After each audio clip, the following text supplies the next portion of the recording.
झाशी बाहेरून शांत दिसत होती, परंतु 4 जून 1857 रोजी भारतीय सैन्यातील 7वी पायदळ पलटणीतील एका हवालदारानं आपल्या सहकाऱ्यांच्या सोबत स्टार फोर्टमध्ये प्रवेश केला. युद्धाच्या साऱ्या सामुग्रीवर त्यांनी ताबा मिळवला. इंग्रजांना ही वार्ता कळताच अधिकारी कॅप्टन तिकडे निघाला आणि परिस्थिती गंभीर होते असं दिसताच त्यांनी किल्ल्याचा आश्रय घेतला. आपल्या प्राणांची शिकस्त करून क्रांतिकारकांनी मात्र 8 जून 1857 किल्ल्यावरती ताबा मिळवला आणि त्यानंतर इंग्रज आणि हे क्रांतिकारक यांच्यामध्ये एक तह झाला. या तहाच्या अनुसरून इंग्रजांनी शस्त्र खाली ठेवावी आणि क्रांतिकारकांनी इंग्रजांच्या प्राणांची हमी द्यावी असं ठरलं असं. मात्र इंग्रजांना किल्ल्याबाहेर पडताच क्रांतिकारकांनी कैद केलं आणि त्यांची निर्घृण हत्या करण्यात आली. क्रांतिकारकांनी दिसेल त्या गोऱ्या फिरंग्याची कत्तल केली. झाशीतल्या इंग्रजांच्या हत्याकांडामध्ये राणी सामील नव्हती किंवा राणीचा काहीही संबंध नव्हता असं म्हणतात. उलट या काळामध्ये इंग्रजांच्या विनंतीवरून त्यांच्या बायका पोरांना राणीनं आश्रय दिला होता. किल्ल्यात अडकलेल्यांना राणीनं जेवण पाठवलं होतं. या क्रांतिकारकांनी राणीच्या महालाला घेराव घातला आणि 3 लाख रुपयांची मागणी केली. तुम्ही जर ते पैसे दिले नाहीत तर महाल तोफेनी उडवून दिला जाईल असा संदेश राणीला पाठवण्यात आला.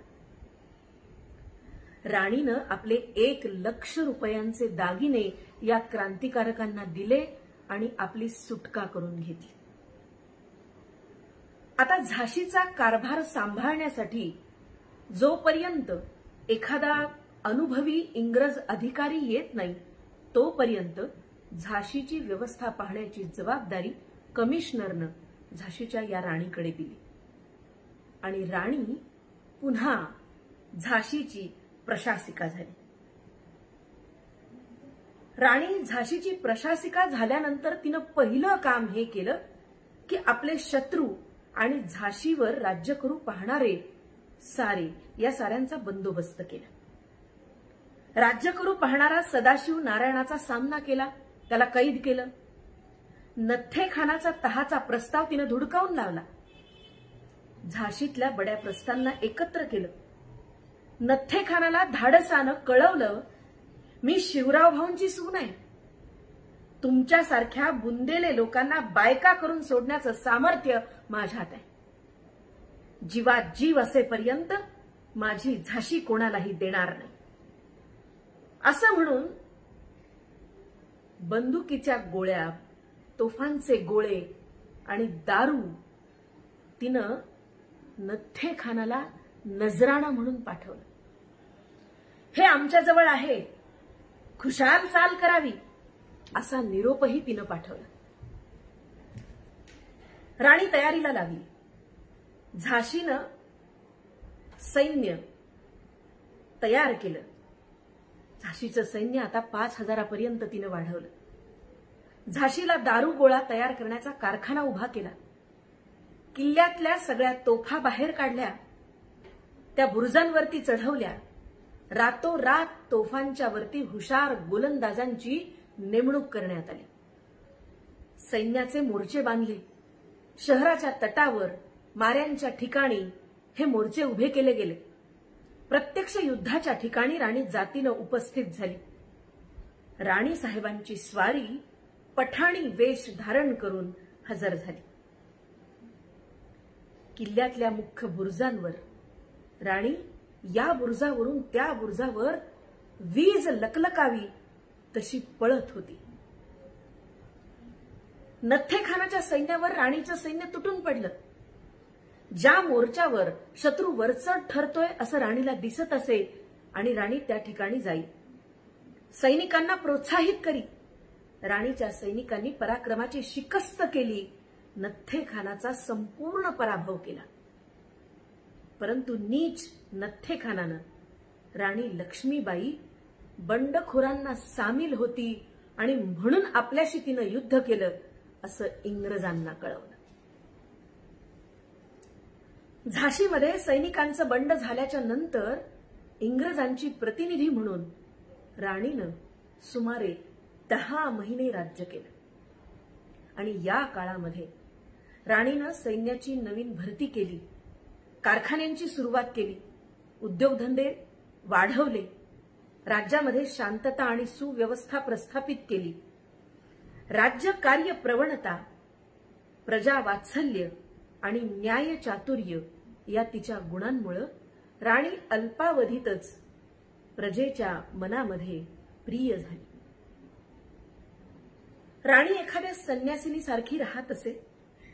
पहाटे उठावं, मंगल स्नान करावं, पांढरं शुभ्र चंदेरी पातळ परिधान करावं, आसनस्थ व्हावं. पती निधनाच्या नंतर डोक्यावरती तिनं केस राखले होते. केस राखल्याबद्दल 3 कृच्छे प्रायश्चित्त आहे. त्याचं उदक सोडून रुप्याच्या वृंदावनामध्ये तुळशीची पूजा करावी. नंतर पार्थिव पूजा करावी. पुराण कथा गायन यांचं श्रवण करावं. आश्रित लोकांचे मुजरे घ्यावेत.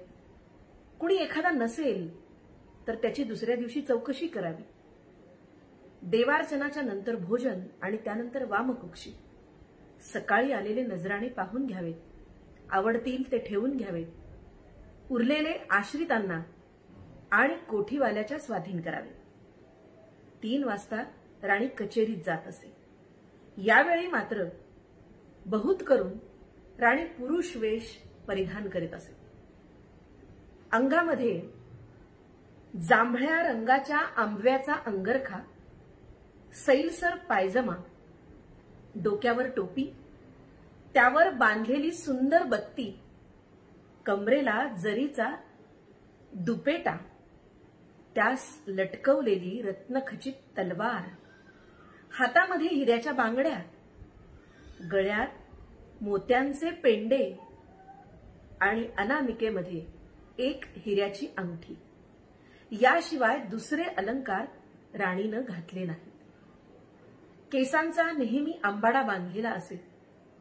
कधी पुरुष तर कधी स्त्री वेशात राणी दरबारामध्ये येई. दरबारालगतच्या दिवाणखान्यामध्ये आपल्या पतीच्या सिंहासनावर राणी बसत असे. बैठकीवर जरतारी वेलबुट्टीदार चिकाचा पडदा सोडलेला असे आणि या दरबारामध्ये आपल्या मंत्रिमंडळांच्या सह झाशीच्या हिताच्या सगळ्या योजना या सर्वांच्या बरोबर ती चर्चित असे. राणी युद्धकलेमध्ये पारंगत होती. तिला घोड्यांची नुसती आवडच नव्हे तर पारखही होती. राणीची महालक्ष्मीवर नितांत भक्ती होती. प्रत्येक मंगळवार शुक्रवार दामोदराला बरोबर घेऊन कधी मेण्यात तर कधी घोड्यावर बसून महालक्ष्मीच्या दर्शनाला राणी जात असे. राणीची स्वारी किल्ल्यातून बाहेर पडली की किल्ल्याच्या बुरुजावरचा चौघडा सुरू होई. तो चौघडा राणी परत येईपर्यंत वाजत असे. राणीनं देवस्थानचा मोठा बंदोबस्त उत्तम ठेवला होता. नंदादी, पूजा, महानैवेद्य, चौघडा, गायक, नर्तक, धर्मशाळा यांची अतिशय उत्तम व्यवस्था राणीनं ठेवली होती. महाराणी लक्ष्मीबाई मोठे मोठे शास्त्री, विद्वान, कीर्तनकार, वैदिक, पुराण प्रवचनकार, कुशल कारागीर, याज्ञिक, गायक, नर्तक या सर्वांचं या गुणीजनांचं आश्रयस्थान होती. नेतृत्व, दातृत्व, कर्तृत्व, औदार्य, करुणा, परोपकार बुद्धी या गुणांनी तिनं प्रजेचं मन जिंकून घेतलं होतं. तिच्या झोळीत सुख नव्हतंच मुळी, परंतु तरी सुद्धा प्रजाजनांमधलं कुणीही दुःखी असू नये यासाठी राणी मात्र अहोरात्र झटत होती. नथ्थेखानाच्या युद्धाच्या प्रसंगी घायाळ झालेल्या सैनिकांच्या अंगावरून महाराणी स्वतः आईच्या मायेनं हात फिरवत असे.